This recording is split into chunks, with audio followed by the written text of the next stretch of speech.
Bonjour à toutes et à tous et bienvenue sur Bref Réal. Aujourd'hui, je vais vous donner mon top 5 Ballon d'Or en prenant en compte quelque chose que dans l'hypothèse où City fasse le triplé.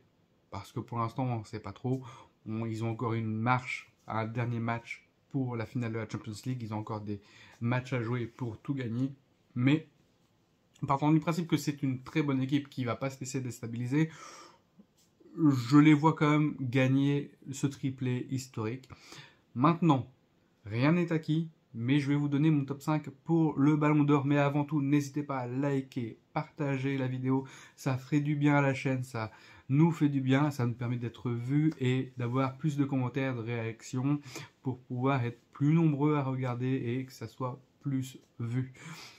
Le top 5 du Ballon d'Or, on va commencer par le cinquième. Mon cinquième, ça serait Kylian Mbappé. Kylian Mbappé a marqué 3 buts en finale de la Coupe du Monde. C'est un joueur monstrueux, un joueur comme on n'a jamais vu aussi, un joueur qui est capable de faire la différence, de sang-froid et tout, qui a de la technique, qui a de la précision, mais qui peine avec son club, le Paris Saint-Germain, à... Bon, le championnat est acquis, mais une épine du pied, c'est la Ligue 1, parce que la Ligue 1 est moins... Il y a moins de challenge qu'en Première Ligue, voilà. Et en Ligue des Champions, il fait pas grand-chose. Il fait pas grand-chose, donc on va attendre de voir si dans les années à venir, il fait quelque chose, il porte son équipe. On ne sait pas. Maintenant, il faudra peut-être qu'il pense au collectif plus qu'à l'individuel, euh, ou ça se passera peut-être par un changement de club. On verra ça, mais en tout cas pour l'instant il est cinquième. Maintenant quatrième position, je dirais Vinicius Junior, parce que Vinicius a une explosion au niveau de la vitesse, a vraiment évolué, vraiment, c'est devenu un monstre au niveau de l'attaque, c'est vraiment un joueur qui fait peur. À lui tout seul, il déstabilise les défenseurs, mais vraiment de très très bons défenseurs qui ont du mal à défendre sur lui. On ne sait plus comment faire pour défendre sur lui, on est obligé de faire des fautes et ça joue aussi dans son jeu. C'est un joueur vraiment qui a la joie, qui dribble, c'est un virtuose avec le ballon, mais une explosivité d'enfer, qui maintient le Real Madrid à ce niveau, qui a permis de gagner la Ligue des Champions. Voilà, en finale, il a marqué. Là, il marque sur des matchs clés aussi, et on voit que c'est vraiment une menace permanente pour l'équipe adverse de voir Vinicius.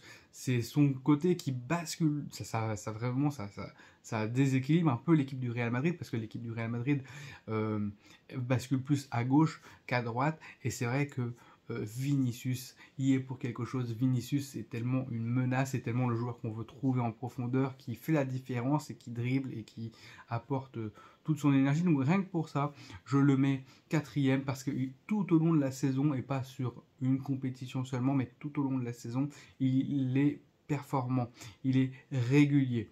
Maintenant, en troisième position, il y aura Kevin De Bruyne, parce que Kevin De Bruyne, en partant du principe que oui, City peut faire le triplé, il apporte aussi énormément à son équipe tout au long de la saison. C'est vraiment un joueur clé, un joueur incroyable avec tellement de qualités qu'on ne pourrait pas les compter parce que c'est vraiment un joueur qui délivre des passes, qui regarde aussi le jeu et qui vraiment très observateur. Il s'est frappé de loin comme de près. Il fait beaucoup de frappes à l'extérieur, très dangereuses. C'est un joueur clé en fait. C'est un joueur clé pour City. C'est un joueur que si on enlève Kevin De Bruyne à City, ça ferait mal quand même. On voit qu'il sort un peu en fin de match parce que il arrive un peu à bout de souffle et il est fatigué, il commence de plus en plus à être fatigué, mais c'est vraiment un joueur vraiment qu'on aime bien voir, qu'on aime sur le terrain, un joueur de football qui fait plaisir à regarder et pour ça le mettre en troisième position, c'est vrai que ça fait du bien pour lui.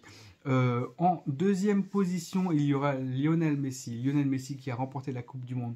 Alors je vais dire pourquoi il est en deuxième position, parce que pendant la Coupe du Monde, il a fait une bonne Coupe du Monde. Pas extraordinaire, mais très bonne Coupe du Monde. Il a été présent au moment où il fallait pour remporter le titre. Il a vraiment apporté ce supplément d'âme à son équipe qui a permis de gagner la Coupe du Monde. C'est un gros titre, c'est vraiment le gros titre, mais je le mets deuxième parce que la régularité. Il s'est entraîné avec le PSG avant la Coupe du Monde. Pendant la Coupe du Monde, il a été un joueur hors norme qu'on ne voyait pas au PSG. Et après la Coupe du Monde, il est redevenu un peu le vacancier qu'on voyait. C'est-à-dire que il fait pas une mauvaise saison à Paris, il fait pas une très bonne saison à Paris. Ses stats sont plutôt. Mais si on compare à Lionel Messi d'avant, c'est vrai que voilà, il est sur le déclin et on remarque que bah, il a du mal à être le joueur qui va faire passer un cap au Paris Saint-Germain au niveau Champions League. On pensait que ça allait être le cas, Kylian Mbappé, Neymar, Messi, et en fait ça fait plutôt un flop. C'est pas des joueurs qui arrivent à bien jouer ensemble et à élever leur niveau de jeu pour pouvoir gagner cette compétition, pour le moment du moins. Donc c'est pour ça que je le mets que deuxième, parce que sur la régularité de la saison, à part la Coupe du Monde, qui est vraiment déjà extraordinaire, on voit pas Lionel Messi dans une top performance. On voit Lionel Messi en Ligue 1, mais la Ligue 1, il n'y a pas de challenge, il n'y a pas de concurrent.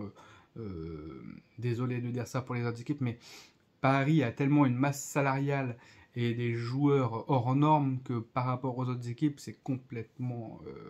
ça écrase, ça étouffe la concurrence. Et ça devient une concurrence un peu déloyale d'ailleurs du coup.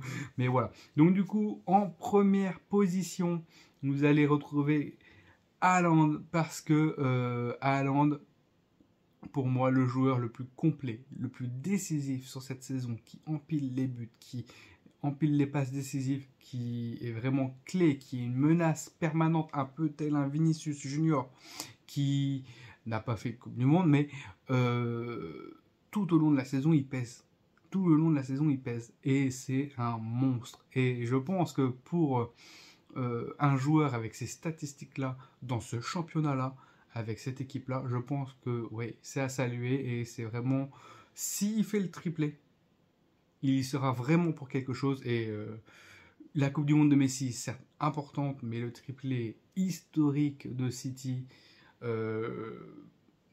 qui se profile, hein, mais même la performance qu'il fait déjà là, à l'heure actuelle, c'est vraiment hors norme. Hors norme, et rien que pour ça, je le mettrai en première position. Ce n'est que mon classement provisoire pour l'instant, parce que le classement peut changer si City ne gagne pas, si il y a des si, il y a plein de si, mais on verra toujours une même trame. Messi soit en 2, soit en 1. Haaland soit en 2, soit en 1. Je pense que le premier et le deuxième ça va se jouer avec la Champions League et City, entre Messi et Haaland, parce qu'il y a vraiment une Coupe du Monde. Donc c'est vraiment la Coupe du Monde ou le triplé. Ouais, c'est ça qu'il faut se dire.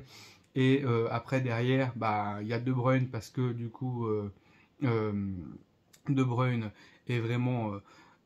fait partie aussi du triplé historique de City. Et après, il y a Vinicius et Mbappé derrière, parce que Mbappé, on l'oublie pas, on sait très bien qu'il pèse dans le game au niveau de la Coupe du Monde, mais c'est pas suffisant. Il faut peser aussi en championnat, être régulier. Il est monstrueux aussi, mais je pense que la Ligue 1 fait aussi que c'est moins spectaculaire.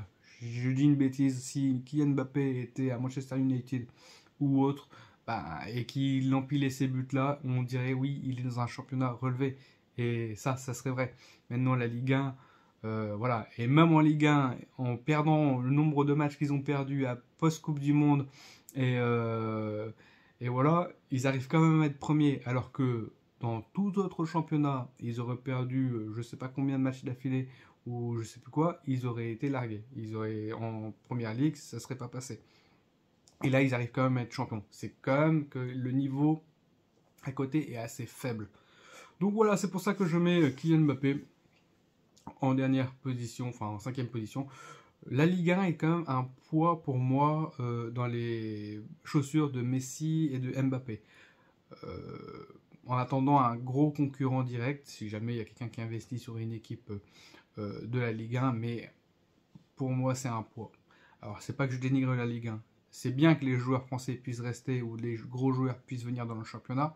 Maintenant, tous dans la même équipe, ça fait une disproportion par rapport au reste et par rapport aux autres. Du coup, l'équilibre est pas le même.